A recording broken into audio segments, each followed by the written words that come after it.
Hello, boys and girls. Thanks for listening to 15 Minutes with Fuzz. My name is Fuzz Martin, and I am the proprietor of this show, where each and every week I introduce you to something good happening in our local community. It's getting close to summertime, and this week we're speaking with someone who makes summers in Washington County a whole lot of fun. Mike Christian from the Hometown Foundation is joining me to talk about the HomeGrown Music Festival, Regner Rocks, and Sounds at Sandy Knoll Park. Mike has a really fun and interesting story about how a raffle drawing changed the face of music in West Bend, and it was a lot of fun to talk to him. So sit tight, make sure your seatbelt's on, as we give you 15 minutes on the HomeGrown Music Festival with Mike Christian on 15 Minutes with Fuzz.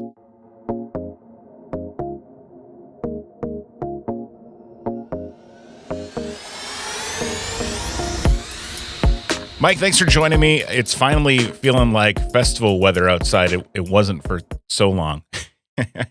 Fuzz, winter is such a bear on us typically, and this one in particular was a little depressing. Winter just lingered on. There was no real spring, but it gave us an opportunity to kind of get some things in order and really get a good game plan together for 2022. Yeah, usually each winter we'll get like at least one weekend of like 65 where you can clean the garage out and kind of reset, and we didn't get that. So before we talk about all the great music you have coming up in West Bend this summer, tell us a bit about your background and what you do for a living. Sure. I started my career and my life kind of in the service industry. I was in the restaurant business. Okay. Catering, and I ran a golf course, and then I moved over to a retail side of things. I worked at Jeff's Spirits on Main here in West Bend for about 8 years. And I'm sure a lot of people would recognize you. I always joke when people say, "Hey, I recognize you from somewhere," and I say, "Probably church, right?" Yes, exactly. So I was reading up on the background of the HomeGrown Music Festival, and I found it really interesting how you got started. Can you tell us a story about how the whole festival got started? Sure. I'll keep it as brief as possible, but essentially I was attending an event at Regner Park, and I had bid on an auction item that was essentially a day at the park at Regner Park. And the idea was you could have the stage and all the pavilions and everything. So I made a bid on it. I had no idea what I was going to do with it, but I thought, well, I'll support the cause and put a bid on this thing. Well, I ended up winning it, which is great. Yeah. But it got my wheels spinning then. Okay, what the heck am I going to do with this stage in this park? Sure. I was playing in a little band at the time. Okay. And I went to my bandmates and I said, "Hey, how about we go and play on this park? We'll invite our friends and families, and we'll grill out some brats and have some beers." And that was really well received. They liked that idea. Yeah. Little garage bands struggle to find locations to play anyway. So It's like, yeah, well, that'll be awesome. But shouldn't we invite a couple other bands so that we can sit and enjoy the music as well? And, so you're not just working the whole time. Right. Yeah. Let's sit and have a beer too, and we'll watch some music. And so we did. We reached out to a few other friends and bands, and they thought it was a great idea. Again, the wheels are spinning, and I'm sitting on the board of directors at the Washington County Historical Society at the time. I still am, actually. But I thought, what a great opportunity to create a little fundraiser for the Historical Society. Yeah. So that's essentially what we did that first year back in 2015. We gathered a couple of friends, bands, and put on a show at Regner Park and called it a fundraiser for the Historical Society. So that's kind of the homegrown part of it too, right? Absolutely. Yeah. Real organic and grassroots. Just local everything, and that was kind of the heart of it. From there, you started a nonprofit that hosts all the events that you cover, right? Right. Yeah. After a few years of the HomeGrown Festival being as successful as it was, we decided to create a parent organization essentially to oversee that. And so 2019, we officially filed and received a nonprofit status. And so we call it the Hometown Foundation, and that's kind of our parent organization. So now with that 501c3, you then, like you did with the Historical Society, you help other nonprofit organizations. Right. Our entire mission essentially is to, one, create community events that use local Wisconsin original musicians. two, to engage other nonprofit partners in the community and ask for their assistance in pulling these events off. And then three, to share the proceeds with them. There's no actual cost to the HomeGrown Music Festival, right? Right. We do hardly, kind of not pressure, but we suggest a donation at the door, help the cause sort of thing. We do sell food and beverage and merchandise as well. So Sure. Okay. there's opportunities for people to open their wallets and give us some cash to the day of the events. This is the 7th annual event coming up, right? Semi-annual. Semi-annual. Or not exactly annual. 2020 was that one year that, we don't really... Nobody talks about 2020. So yeah, that doesn't even count. But yeah, every year since 2015, we've had the event. When is this year's event? July 10th this year. Okay. Typically, our goal is to do it the Sunday after the 4th of July. Oh, okay.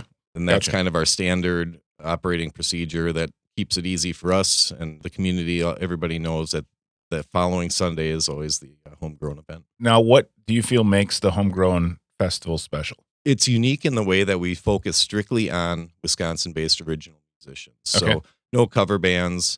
I think being in a local original band myself and understanding that dynamic and that kind of scene, I just always understood that there was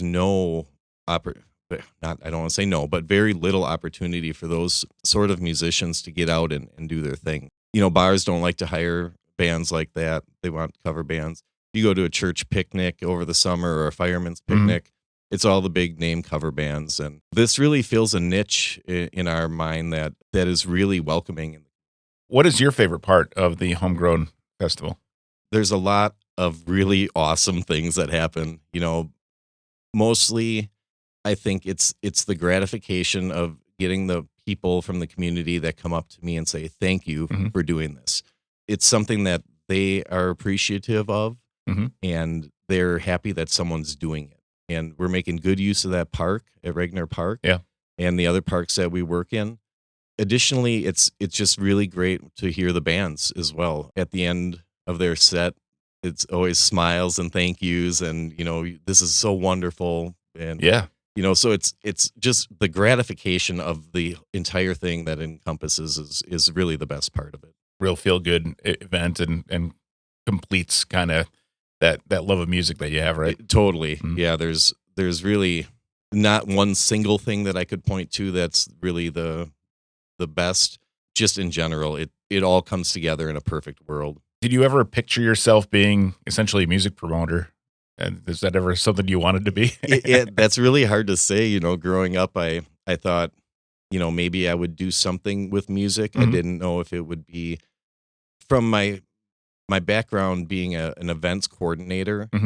I was mostly dealing with people who were having weddings or anniversary parties and things like that. So there's always some sense of entertainment that was involved with those things. But I always understood that was one of the keys to the event was the entertainment side of things. So yeah, not necessarily as a career choice, but by default, it kind of fits right into my wheelhouse.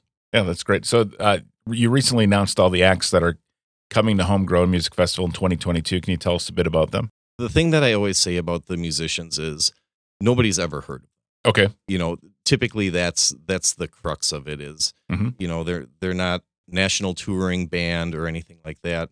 You'd have to go out of your way to have seen them. Sure. Or you're friends with somebody in the band, so you know them. Dropping their names isn't going to do us any good here. But what I can tell you is that these folks are Whammy award-winning artists. Whammy is a Wisconsin area music industry. They're super tight bands. They're super fun. They have a ton of passion for what they do, and they put on awesome shows. Is the music style all kind of similar in terms of is it bluegrassy or more country? What rock? What are we looking at?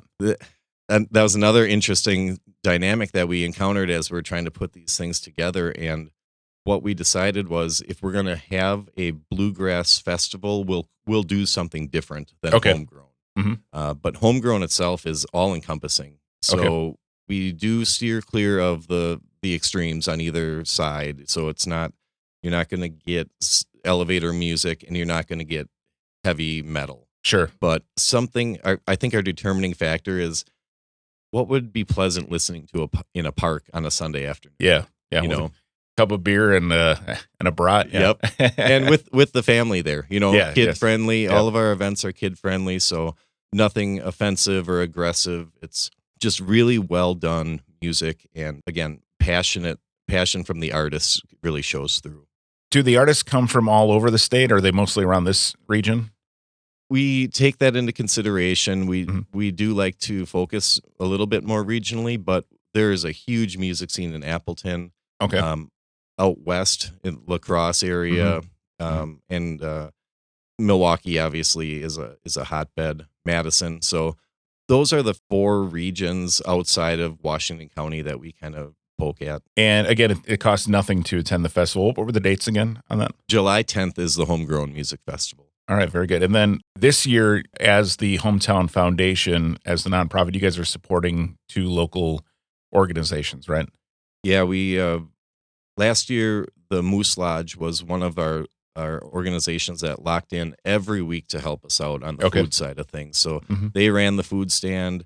We invited them back again this year because they're just great to work with. They have a heart of gold, and they're really, really great about community involvement. Mhm. And additionally, this year we reached out to Chicks for a Cause, Mhm. a longstanding nonprofit organization in the area that does wonderful things and raises tons of money for people with cancer, families with cancer. So really both worthwhile organizations, and those 2 are going to be our main partners in all of our events this summer.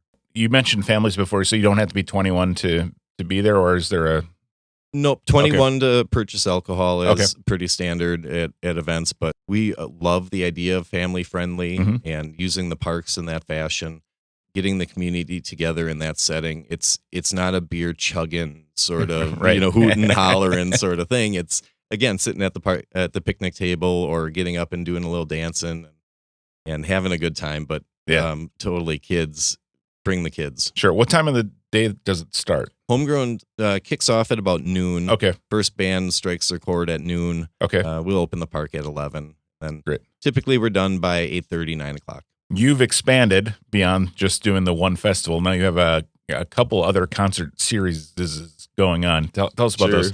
Much to the demise of my wife. But she, she loves and encourages this completely. She knows it's important. Mhm.